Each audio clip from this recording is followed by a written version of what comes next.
Hello everybody, it is Blue Moonstone, otherwise known as Mariah, and today we are back with another Mining Mysteries video. I have some creepy campfire stories for you all today, so let's just get right on into it. The stories prepared for Mining Mysteries may be disturbing for some viewers. Some stories may have graphic details that are not suitable for everyone. Viewers' discretion is advised. These stories are found on Reddit, so the legitimacy of them is unknown. It is up to you to decide whether or not you believe. My camp story. I've been seeing a lot of ghost stories on here, but I haven't seen any stories about real people. I don't know if it will fit here, but I have had fear of going to sleep at night ever since this. A few years back, I was at Camp Dearborn in Milford, Michigan. It's basically a camp, but it has electricity, bathrooms, parks, a pool, and etc. And I go every year with my family. Every tent structure has its own fire pit, and every night we would stay up till like 5 a.m. just talking and having fun. Well, one night, a man who we hadn't ever seen in our row of tents asked if he could hang out at our fire. We told him sure, so he sat down, cracked a beer, and he started talking to us. He seemed like a pretty cool guy. He was from Ohio, and he was visiting a few friends who were sleeping, according to him. He left after a while and wandered down the rows out of sight, and we stayed out for another few minutes, and then all decided to go to sleep. About 3 hours had passed since we went in, and I was awoken due to someone shaking me. I wiped my eyes, and I looked up to see the man standing over me. I freaked out and I jumped back, asking him what the hell he was doing in my tent. He asked if I could come back out and hang with him at the fire, and I raised my voice and I told him to leave my tent, and he did. As he left, my parents woke up, and I told them that the man from the fire was just in our tent. My dad got up and grabbed a bat from our sports bin, and he walked outside, but the man was gone. We fell asleep until the morning. We woke up to find police and ambulance all around the camp. We had asked an officer what happened, and he told us that last night a young girl, 13 years old, and a young boy, only 15, were both lured outside by a man that had visited their fires in the night, and he assaulted them behind their tents. He was caught by authorities, and the man turned out to be the same man that had walked into my tent and tried to lure me outside. If I had listened to him instead of freaking out, I could have been assaulted. That thought sticks with me to this day, and I would never let people we don't know at our fires anymore. I never heard what happened to the man or the victims after that, but I thank God that I hadn't made that stupid mistake on the dreadful night. I went on a camping trip with my girlfriend to the Appalachians, and what came back wasn't her. I gasped for breath as I stumbled through the forest, branches scratching my face and tearing at my clothes, and my heart pounded in my chest, threatening to burst out of my ribcage at any moment. Behind me, I could hear her, or rather, the thing that had been posing as her, sprinting through the overgrowth with an inhumane speed and grace. It had all started so innocently. My girlfriend and I had wanted to get away from the city and spend some time in nature. So we had planned a camping trip to the Appalachian Mountains, and we had hiked for hours to reach a secluded spot deep in the woods where we set up our tent and started a campfire.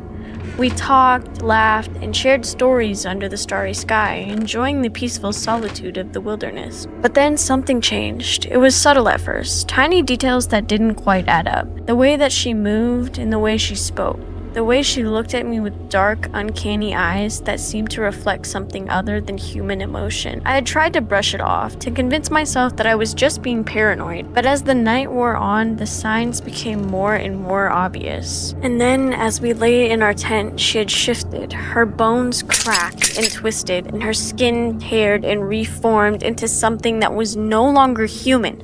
A skinwalker. A mimic. A creature that had taken on the form of my girlfriend to lure me in and devour me.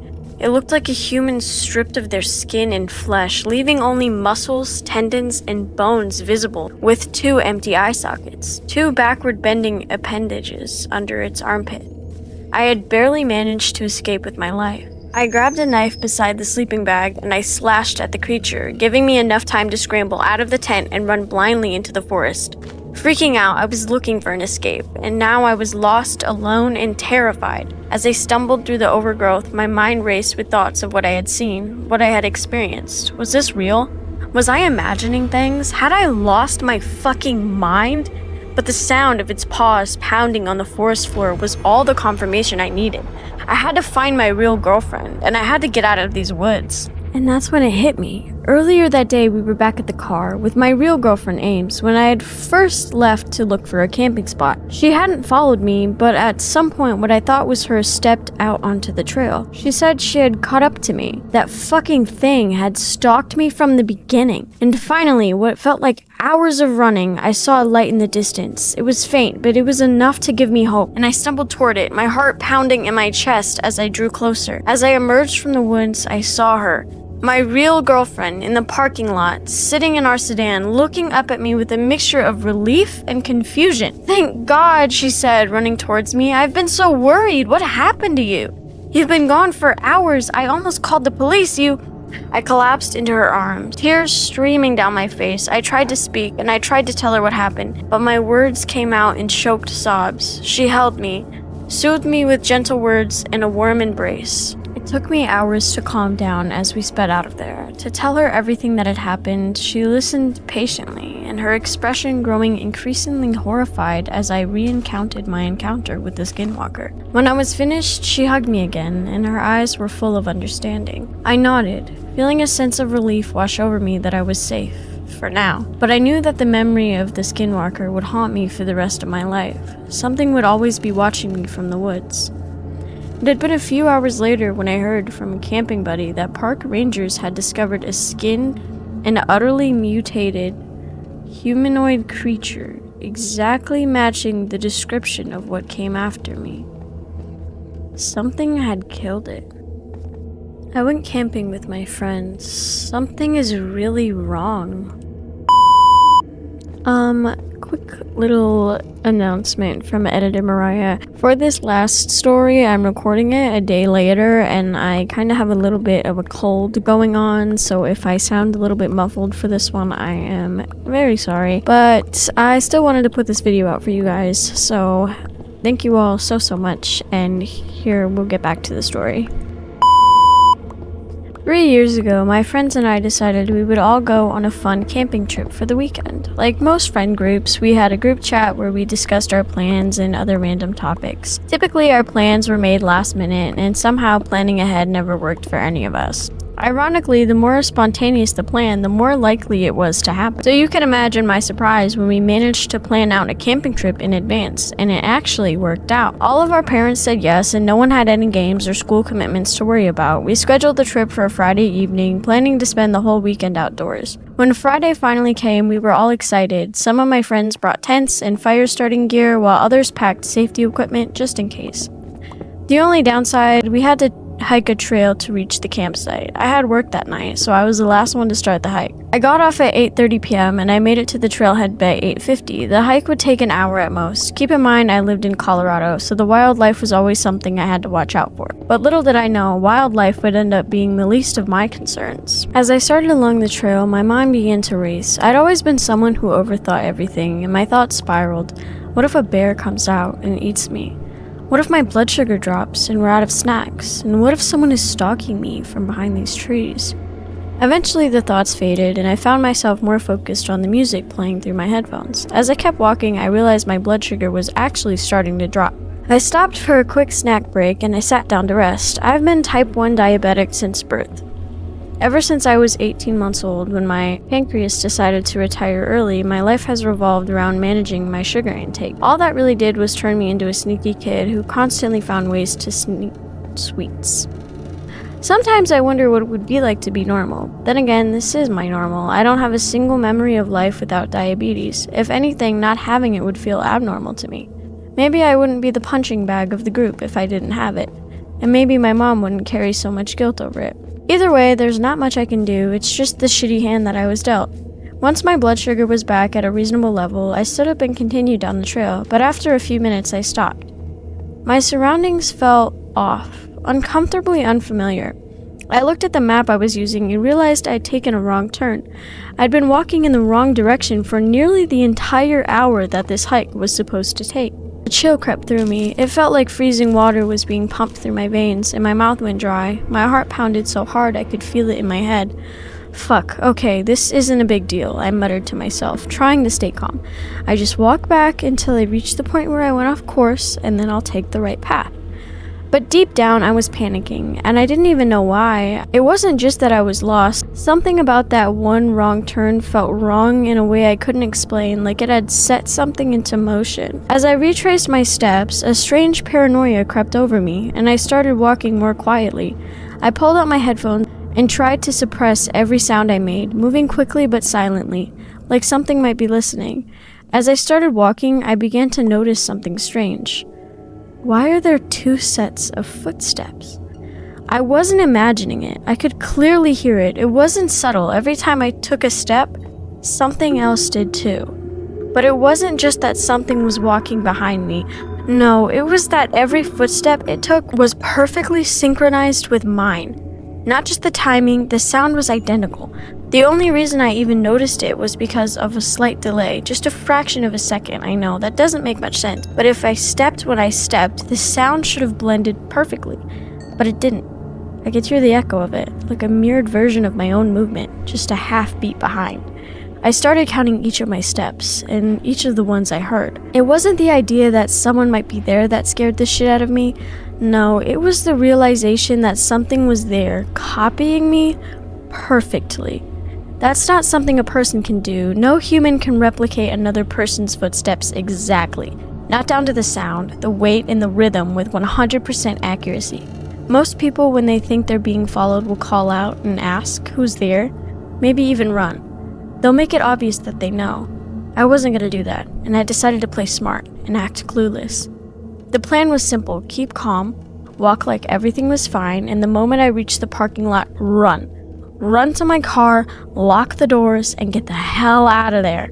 I started texting my friends about what was happening, and none of them took it seriously at first. One of them even joked, "Record it," and so I did. Surprisingly, the recording made it clearer. You could hear it, the sound of multiple footsteps, perfectly synchronized, but with that strange delay. The second they heard it, the tone shifted. Suddenly they were asking real questions, like, "Where are you?" and "How close are you to the campsite?" I told them my plan, then I shut off my phone. I wanted to seem unaware, but not vulnerable. That's when I think it started to get impatient, and the footsteps weren't perfectly in sync anymore. They were slipping and getting sloppy. Now anyone could have heard it. It wasn't subtle anymore. At first I couldn't figure out why it was giving up the illusion, but then it hit me. It wants me to know it's there. Now I had 2 options: stick to the plan and keep walking, or abandon it and run in a different direction. Option 2 became the obvious choice real fast. The footsteps started to charge. I didn't even have words for how fast that they moved. It was unreal, like something out of a nightmare. But the worst part, they weren't behind me. They were in front of me. This entire fucking time, I had been walking towards it. I never saw it. It was too dark, but I heard it running straight at me with that impossible, inhuman speed. And that's when the real fear hit me.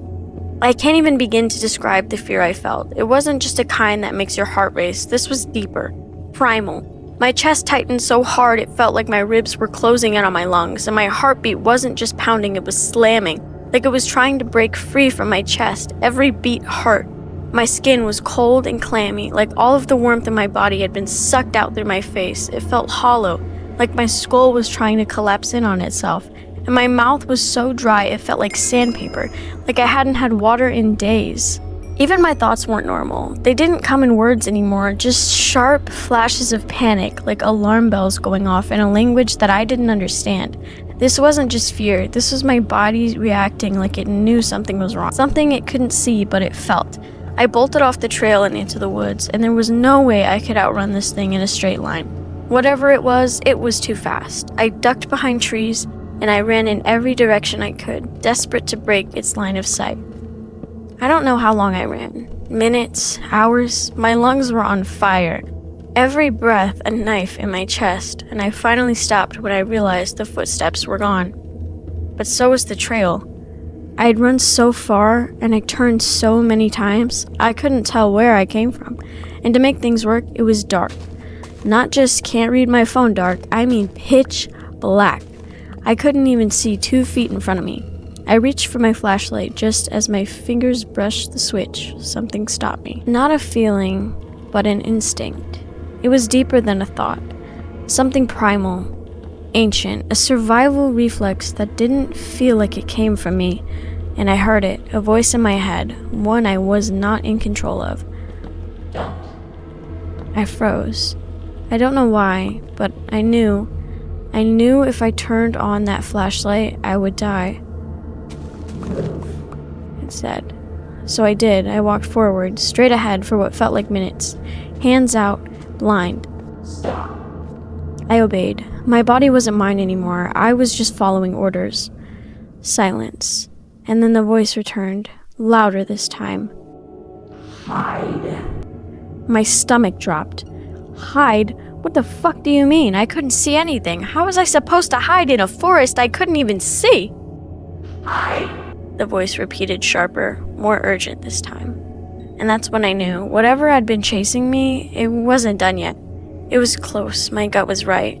I heard footsteps again, and I dropped to the ground and I pressed myself between the largest tree I could find. Heart hammering, breath shallow, I didn't move, I didn't blink. A horrible thought crept into my mind. What if this is a Wendigo? Or a skinwalker? It didn't seem that far-fetched. I do live in Colorado. The idea made the crushing sense of dread worse. I heard it begin to circle. Its steps were slow and deliberate, like it knew. The voice in my head, loud, sudden, and panicked. It caught me off guard. I barely had time to register what it said before I heard it. The footsteps were charging straight towards me. It found me. I ran. I zigzagged wildly, cutting through trees, not caring which direction I went, just moving, fast and erratic. I ran until my legs burned and my lungs begged for air, and then I stopped. I collapsed on the ground, crouched behind a thick brush, too exhausted to go any further. Could only pray I had lost it. That maybe, just maybe, it gave up. And that's when I heard it. An ear-piercing scream ripping through the silence of the woods came from behind me, close but somehow distant, like it echoed from somewhere it shouldn't have. I froze, paralyzed by fear, waiting for the voice, the real voice, to guide me. And then I heard something else. James? Holy shit, James, is that you? Eric. It was Eric's voice, my friend. Every ounce of fear drained from my body in an instant, and relief flooded through me. I was about to jump up, call out to him, but then the voice returned. Don't. Why? Why did it say that? I listened anyway, and within seconds, I realized why. It was there. It was looking for me. That didn't make sense. I had just heard the scream behind me, not even seconds ago. And now Eric's voice? It wasn't him. None of it made sense. Before I could spiral any deeper, something pulled me back to the present. Something far worse. I could see it now. And this wasn't a Wendigo. It wasn't a skinwalker. It wasn't anything I could recognize. It was tall. No. Inhumanly tall, and its limbs stretched so far they nearly touched the ground. Its fingers dragged through the dirt with each movement, and the nails, God, the nails, they were long, jagged, and soaked in something dark. Blood, maybe, and they weren't just sharp. They looked designed to tear through flesh. But the worst part, I couldn't even see its face. It was so tall. Its upper half disappeared into the tree canopy. Its torso was skeletal, thin, bony, and its skin had the texture and color of bark, almost perfectly camouflaged in the night. I began to inch away, slow and silent, but then, snap, a twig underfoot. It heard it. No, it reacted to it instantly, and it didn't turn like a person. It didn't move naturally. Its entire body stopped, frozen mid-step, and then just its neck turned. Long, so disturbingly long. It peered down at me. The rest of its body didn't move, only the neck, twisting at an unnatural angle. I didn't wait. I didn't want to see its face. I just ran. The voice screamed in my head again, this time with pure, urgent panic. Run! The footsteps came fast, too fast.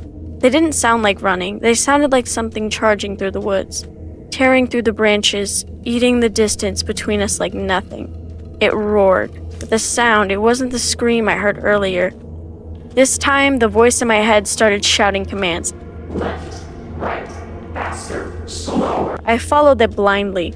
My feet pounded the ground, legs burning, my vision blurring. I didn't know where I was going. I just knew I had to keep moving. And then I collapsed behind a fallen log, gasping, my body trembling, and for the first time I realized it was gone. Somehow, the thing was no longer chasing me.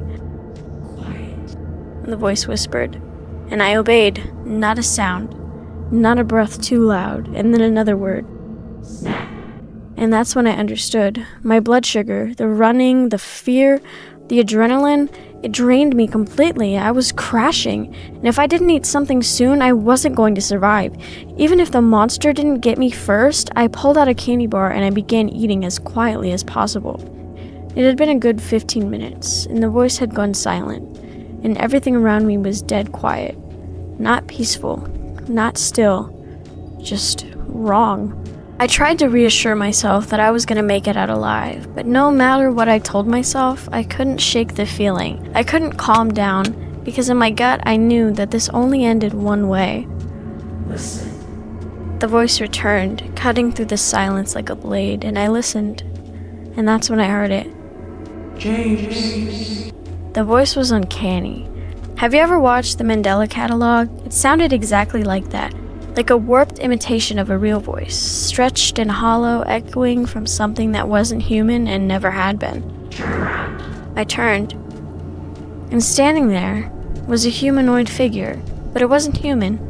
Its left arm was half missing, torn away, bone exposed, and the rest of its body looked decayed, rotting like a corpse left out for too long, and its proportions were off. Some of its limbs were too long, and others were grotesquely swollen or twisted. Smile glowed faintly in the darkness, so wide it had torn the skin around its mouth. Blood still clung to the shredded flesh, and I could see inside. Ropes of dark, stringy blood stretched between jagged teeth, like it had just chugged a gallon of blood. It didn't speak again, it just stared, and then in one motion it dropped to all fours and screamed, a high-pitched, bone-shattering shriek, inhuman and violent. Then it charged. I didn't even get the chance to run. It was too fast. It grabbed me and then nothing. Just the sound of flesh tearing, pain, and then darkness. I woke up in agony. Every inch of my body hurt. And the first thing I noticed was the light. Broad daylight pouring in from behind me. I was lying at the entrance of a cave, and next to me were a pile of bones. Definitely human. In front of me, nothing but pitch blackness. The cave stretched deeper than I could see. I didn't have time to process anything before I heard it again. That thing, it was already chasing me, back on all fours just like before, but this time there was a distance between us. I had a head start. I pushed myself to my feet, ignoring the pain, and I ran. Faster than I have ever ran in my life. It screamed again, a horrible, piercing scream that ripped through the air. It was so loud, I thought my eardrums would burst, but then I noticed something. The scream wasn't behind me, it sounded like it came from in front of me. I didn't look, I just kept running, my feet pounding on the trail until somehow I made it back. Back to the parking lot, back to my car, and the police were already there. They rushed me, took me in, and I was barely conscious by that point. I hadn't realized just how messed up I was. The thing had bitten a chunk out of my shoulder. Deep, ragged scratches tore across my back, and some of my wounds had already been infected. They asked me what happened, and I lied.